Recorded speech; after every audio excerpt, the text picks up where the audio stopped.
Thragg versus Black Adam. Who would win? Let's go.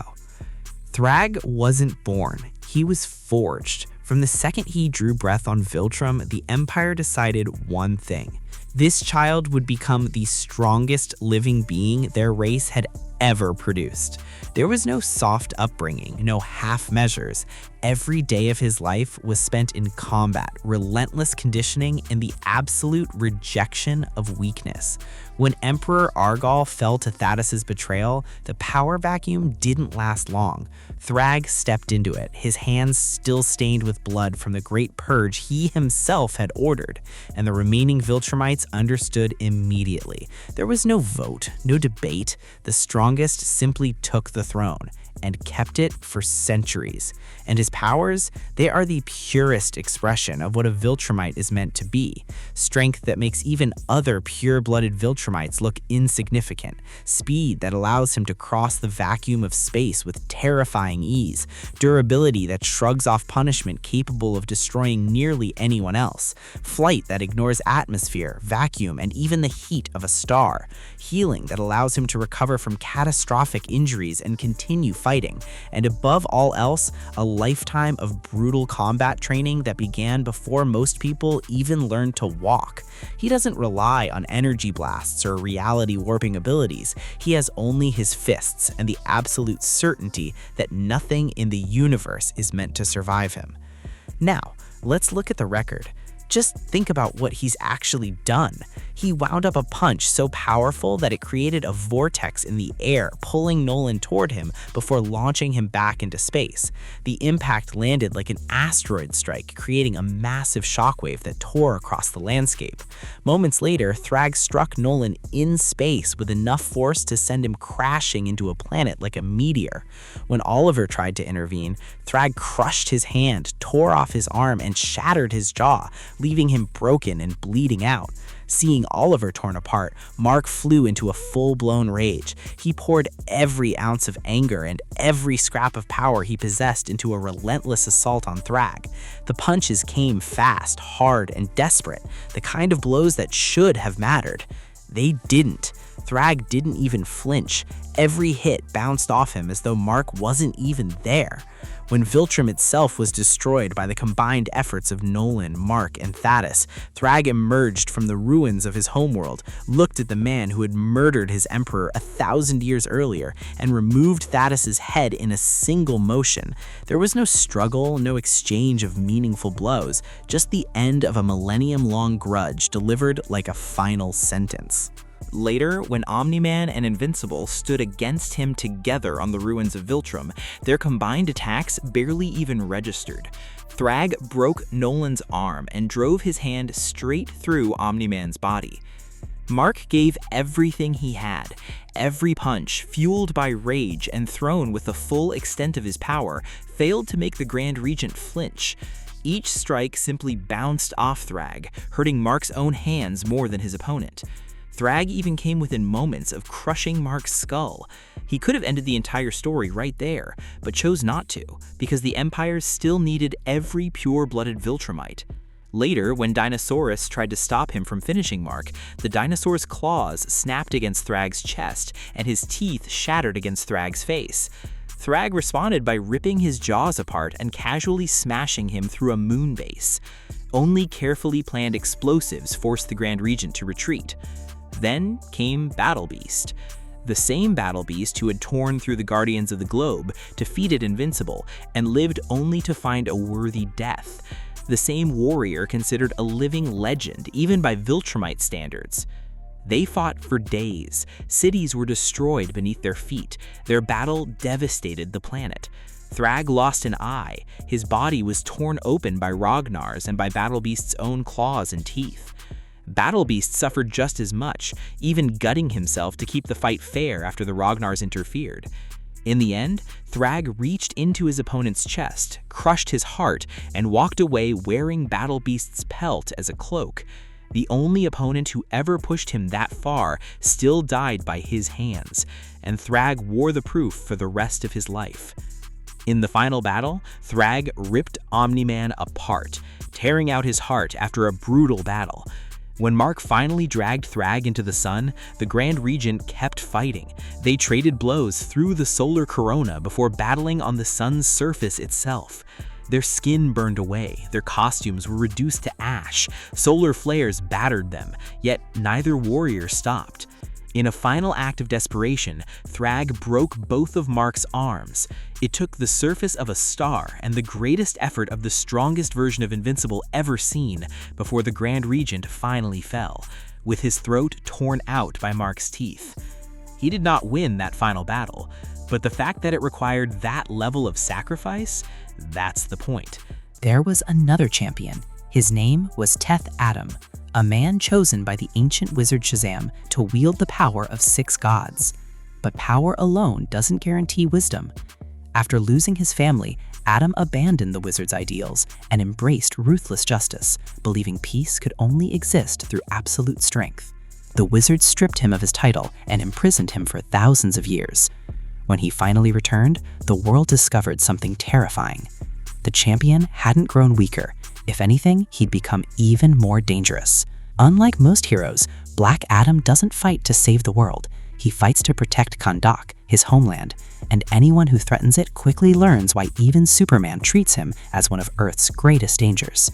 The word Shazam grants Adam the living power of 6 ancient gods: the stamina of Shu, the swiftness of Heru, the strength of Ammon, the wisdom of Zehuti, the power of Aten, and the courage of Mehen.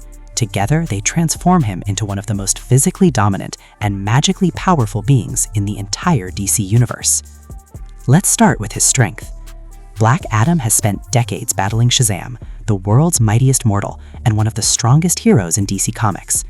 Every encounter between them is devastating. Adam has shattered Shazam's arm, dislocated his shoulder, and repeatedly forced him to fight at his absolute limit. Considering Shazam regularly trades blows with Superman, matching him in raw physical power already places Black Adam among DC's elite. But his greatest rival isn't the only Kryptonian-level powerhouse he's challenged. Black Adam has fought Superman numerous times, and unlike most opponents, he doesn't simply survive those encounters, he pushes Superman back. The Man of Steel has openly admitted that he doesn't hold back against magical opponents like Black Adam, making Adam's performances all the more impressive. He's endured Superman's punches, staggered him with his own attacks, and repeatedly proven that he possesses the strength to exchange blows with one of DC's greatest heroes. His destructive power extends far beyond individual punches. A single thunderclap from Black Adam has generated shockwaves powerful enough to flatten everything around him, sending heroes like Power Girl and Alan Scott crashing to the ground. Every swing, every strike, and every burst of magical force carries enough energy to devastate entire battlefields. And then there's his durability. Black Adam is almost impossible to put down. He's survived direct blows from Superman, endured devastating magical attacks, and continued fighting through punishment that would have ended nearly anyone else. Power Girl once unleashed one of the most powerful heat vision blasts she'd ever produced.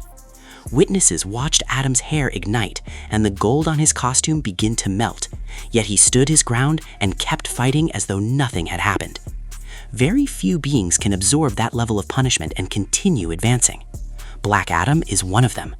He's also unbelievably fast.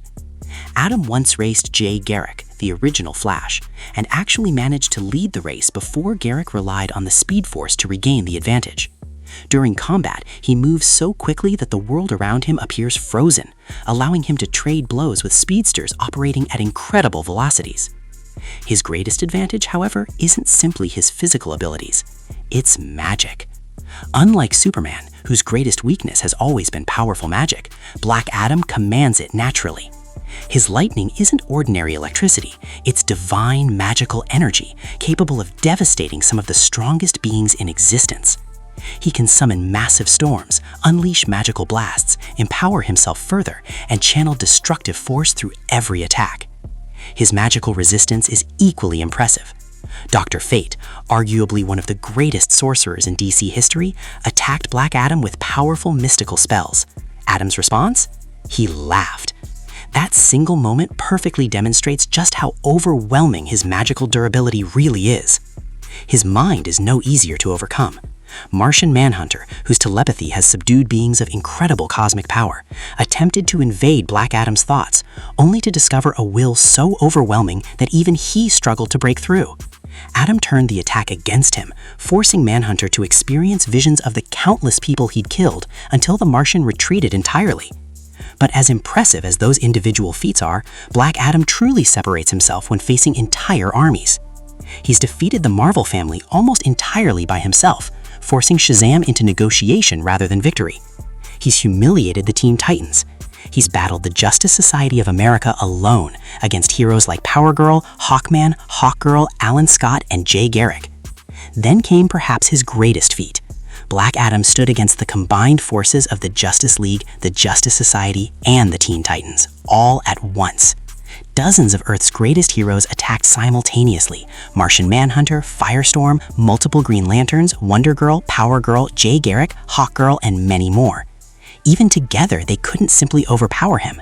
Instead, heroes like Alan Scott and Martian Manhunter restrained him just long enough for Shazam and several of Earth's greatest mystics, including Zatanna, to magically force him back into his human form.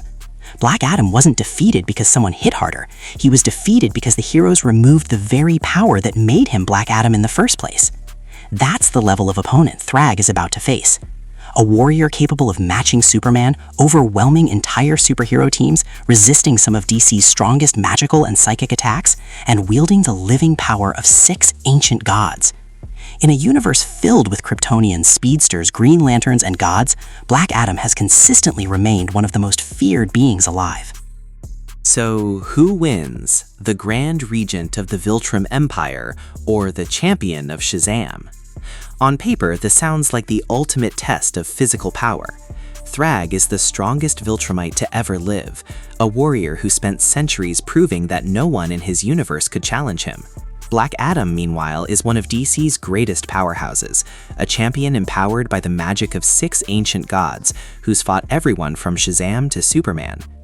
The real question isn't whether Thragg can hurt Black Adam. He absolutely can. The question is whether he can actually finish him before Black Adam's advantages begin taking over. The fight starts exactly the way Thragg wants it to. He closes the distance immediately. That's how he's always fought. No speeches, no hesitation, just relentless violence. Black Adam suddenly finds himself trading punches with someone physically stronger than almost anyone he's ever faced outside of DC's absolute elite. Every hit from Thragg is meant to end the fight, and for the first time in a long time, Adam is forced into a purely physical brawl. But that's where the fight begins to change. Black Adam has spent centuries fighting opponents like Superman and Shazam, opponents who are every bit as relentless as Thragg, but bring far more than raw strength to the battlefield. He knows how to fight beings that can overpower planets with their fists. More importantly, he isn't limited to fighting the way Thragg is. Thragg only has one way to win. He has to get close, overpower his opponent, and tear them apart with his bare hands.